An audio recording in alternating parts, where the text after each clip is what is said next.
سچ کے ساتھی بنو، سچ کے ساتھی بنو، سچ کے ساتھی بنو۔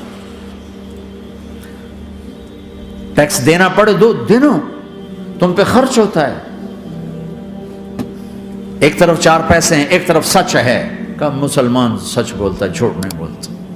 ایک دفعہ سہارنپور میں جھگڑا ہو گیا، ایک جگہ تھی ہندوؤں کی، مسلمانوں نے قبضہ کیا ہوا تھا، تو ہندوؤں نے کیس کر دیا، انگریز کا زمانہ تھا، عدالت، وہ مسجد بنانا چاہتے تھے، ہندو مندر بنانا چاہتے تھے، تو دونوں طرف بات تپی ہوئی، تو آخر وہ جج نے کہا بھائی کوئی ایسا آدمی ہے، ہندوؤں سے کہا، جو گواہی دے دے تو اس کی گواہی تم قبول کر لو گے، اور مسلمانوں سے بھی پوچھا، تو ہندوؤں نے کہا جی ہاں، مفتی مظفر حسین صاحب اگر گواہی دے دیں کہ زمین مسلمانوں کی ہے تو ہم دے دیں گے۔ تو مسلمان بڑے خوش ہو گئے، مفتی مظفر تو آخر مسلمان ہے تو ہمارے حق میں گواہی دے گا، تھا ان کا قبضہ ناجائز۔ تو جب وہ عدالت میں تشریف لائے، مسلمان بڑے اطمینان کا، ہن جناب ساڈے حق وچ فیصلہ ہونا ہے، چونکہ آج کل صرف سچ کو کون دیکھتا ہے۔ تو انگریز جج نے پوچھا ہاں جی مفتی صاحب آپ کیا کہتے ہیں؟ فرمانے لگے دیکھو جج صاحب، یہ زمین ہندوؤں کی ہے اور مسلمانوں نے قبضہ کیا ہوا ہے۔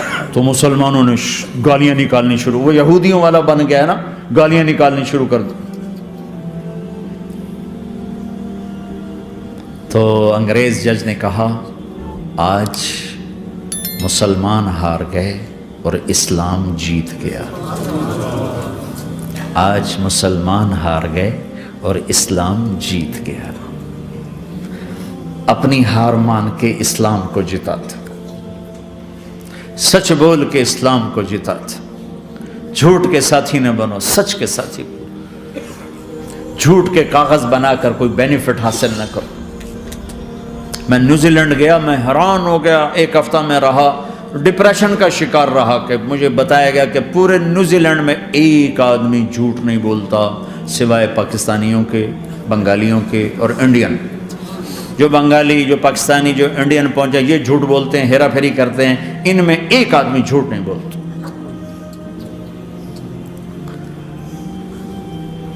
سچ تو ایک عالمی صفت ہے، جو اللہ کو نہیں مانتا وہ بھی کہتا ہے سچ بہت اعلیٰ چیز، اور تمہیں تو تمہارا نبی کہہ رہا ہے الصدق ینجی والکذب یہلک، سچ نجات دیتا ہے، جھوٹ ہلاک کرتا ہے۔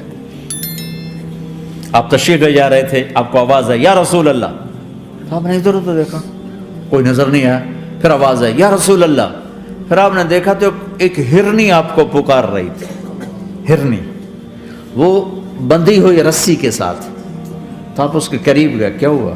کہ آپ کا ساتھی مجھے پکڑ کے لایا ہے، میرے چھوٹے چھوٹے بچے ہیں، بھوک سے وہ تڑپ رہے ہوں گے، آپ مجھے چھوڑ دیں، میں ان کو دودھ پلا کے واپس آ جاتا۔ اب وہ پرائی چیز ہے، تو آپ نے کہا اگر تو واپس نہ آئی تو پھر، کہ اگر میں واپس نہ آئی تو اللہ مجھے آگ میں ڈال دے، جہنم۔ تو آپ نے اس کی رسی کھول دی اور خود وہیں بیٹھ گئے، وہ دوڑتے دوڑتے پہاڑوں میں غائب ہو گئے اور آپ وہیں بیٹھے رہے۔ کچھ دیر کے بعد آپ نے دیکھا وہ پہاڑ سے اتر کر آ رہی تھی، کہ یا رسول اللہ میں حاضر ہو گئی۔ تو آپ نے اس کو رسی سے باندھ کے وہیں کھڑا کر دیا اور خود وہیں بیٹھ گئے۔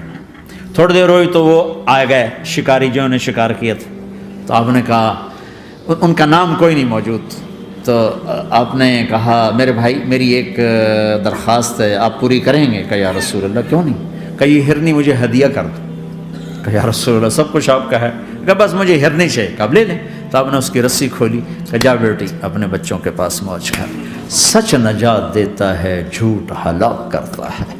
تو اس نے یوں آپ کے سامنے سر جھکایا شکریہ کا، اور 4 قدم دوڑی، پھر پیچھے مڑی، پھر آپ کو دیکھا، پھر یوں سر جھکایا، پھر آگے گئی، پھر تھوڑی دور گئی، پھر اس یوں پیچھے مڑی، پھر آپ کو دیکھا، پھر یوں سر جھکایا، پھر جہاں تک وہ نظروں سے اوجھل نہیں ہوئی وہ آپ کو مڑ مڑ کے یوں سلام کرتی گئی۔ سچ تو ایک ہرنی کو نجات دے گیا، تمہیں نہیں دیکھا۔